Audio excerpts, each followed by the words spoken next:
Kebudayaan dari Republik Indonesia yang merupakan tamu kehormatan kami hari ini.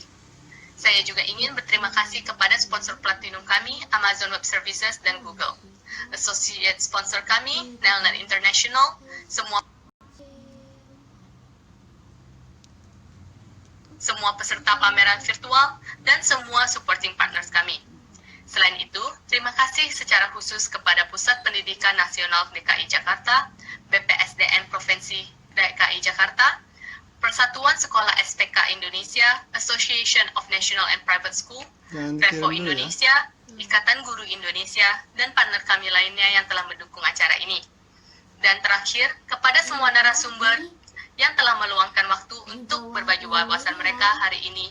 Dan yang terpenting tentunya, para hadirin sekalian komunitas EduTech Indonesia kami yang telah mendukung kami dan menghadiri acara hari ini. Kami sekarang dengan sangat terhormat menyambut Dr. Iwan Syahril, PhD, Direktur Jenderal Guru dan Tenaga Kependidikan, Kementerian Pendidikan dan Kebudayaan Indonesia. Dia akan membuka konferensi kami pada pukul 8:30 waktu Indonesia Barat nanti. Sekarang, silakan duduk, relax, dan enjoy the sessions.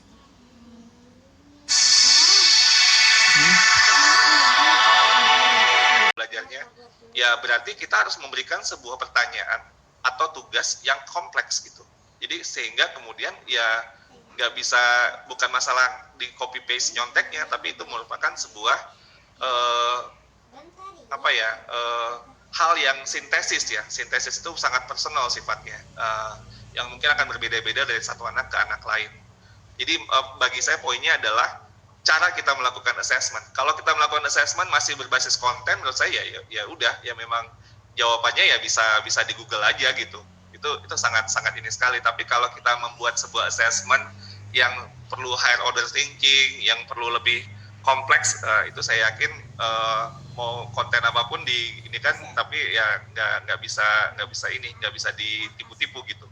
Digital TIK ya, itu kita harus sediakan untuk guru. Jadi guru tidak harus untuk itu mengisi beban kinerja, dia harus pontang-panting ngumpulin kertas gitu ya. Jadi dia harus semuanya disimpan dalam format digital, sehingga ketika harus laporan itu tinggal menarik data ya, dokumen dalam bentuk digital sudah tersedia, jadi tidak repot dibebani beban tugas-tugas administrasi. Selain itu juga dalam mengerjakan saya sudah lama tidak di kelas di sekolah kita. Saya tadinya kemudian tugas jadi birokrat di gimnastik. Saya membayangkan juga teman-teman saya yang mengajar dengan kondisi ini, saya juga nggak bayangkan begitu susahnya. Tetapi mungkin sedikit saja bahwa anak akan akan tertarik belajar itu bila ada tantangan, ada dia mendapatkan sesuatu. Misalnya kalau dia seperti halnya bermain game lah gitu. Jadi buatlah anak-anak itu dia ingin mendapat sesuatu atau reward, mengalahkan sesuatu gitu. Mengalahkan sesuatu itu pasti menarik. Kalau ditambahkan materi saja, materi memang pasti sudah pada saat sekarang sudah mengalami jenuhan.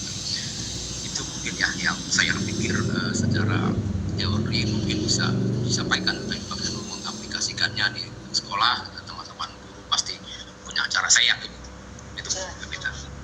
Saya ingin tambahkan, silakan bisa. EduTech Indonesia Virtual 2020 sudah berakhir pada hari ini, tetapi akan ada 2 sesi town hall yang Anda bisa hadiri setelah ini, yaitu sesi town hall 1 tentang melibatkan siswa dalam kelas virtual, dan sesi town hall 2 tentang penilaian sekarang dan untuk masa depan. Anda bisa ke bagian agenda, klik sesi town hall yang ingin diikuti, dan klik link yang bernama click here to join, atau jika Anda menggunakan interface bahasa Indonesia, linknya bernama klik di sini untuk bergabung. Selain itu, akan ada sertifikat yang diberikan di akhir acara pada pukul 6 nanti. Anda bisa mengambil sertifikat ini di beranda platform di tombol yang bernama Claim Your Certificate of Attendance Here, atau dapatkan sertifikat Anda di sini jika menggunakan interface bahasa Indonesia. Tombol ini akan muncul hanya pada pukul 6 nanti setelah selesai acara. Jika belum muncul, tolong di-refresh page-nya. Dengan ini, terima kasih dan sampai jumpa di sesi penutup kami pukul 6 nanti. Sampai jumpa. Gimana?